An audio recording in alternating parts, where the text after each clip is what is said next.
The major scale is such an important scale to learn, as once you know its shape, you can easily work out chord tones and arpeggios, and these are the building blocks of bass lines. In fact, most of music theory requires an understanding of the major scale, and once you know it, you can easily work out thirds, fifths, sevenths and octaves. Even if you don't intend to deeply study music theory on the bass, the major scale is really important for constructing bass lines, solos, fills and riffs. So I'll show you the scale now, and we'll look at a C major scale, but once you've learnt the shape you can apply this C major scale to any note.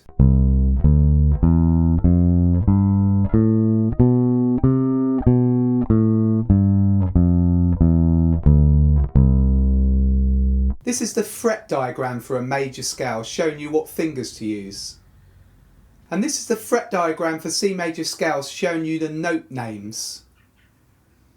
I've put these fretboard diagrams on a PDF with more details about a major scale, and I also explain in that what intervals make up a major scale. And you can get that PDF by clicking the link below this video in the description. It's important that you start a major scale with your second finger, then you're in the right position to play the notes on the next string.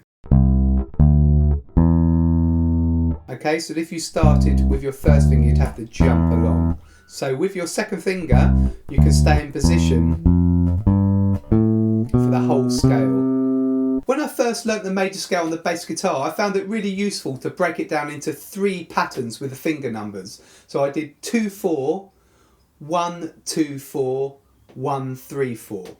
So 2-4, 1-2-4, 1-3-4. So really try to visualise this shape in your head, and I find it helpful also to do air bass, to do it without your instrument, because you can do this anywhere. So you just do 2-4, 1-2-4, 1-3-4 to kind of really get that shape in your mind. And remember, once you have that shape, you can start anywhere on the bass. So say someone said play a G major scale, you'd start on G with your second finger.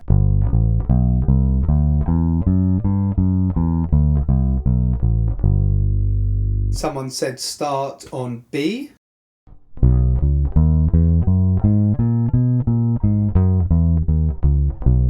And you could even start on a G an octave higher.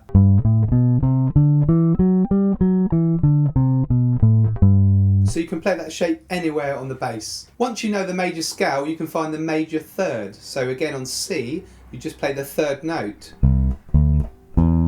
So that's the major third, and it makes this shape here with the root. And if you want the fifth, 1, 2, 3, 4, 5, that's the fifth. So root fifth. Seventh, 1, 2, 3, 4, 5, 6, 7. So root seventh. And the octave, which is 8 notes above, 1, 2, 3, 4, 5, 6, 7, 8. So you have this octave.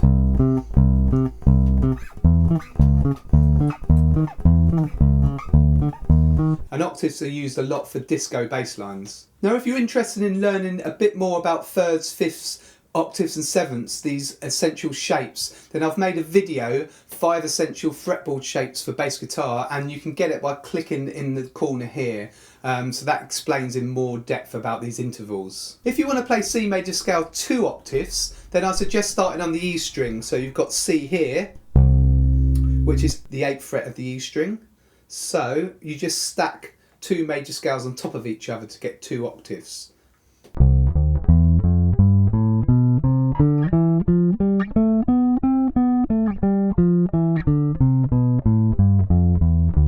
So that's C major 2 octaves. That's all you need to know to learn the major scale. So make sure you pick up the PDF below in the description and really learn and cement that shape in your mind. You can subscribe to Greg's Bass Shed here on YouTube by clicking the subscribe button, and that way you won't miss any new lessons that I bring out. And I bring a new bass lesson out every Friday at midday. You might also want to check out my website, gregsbassshed.com.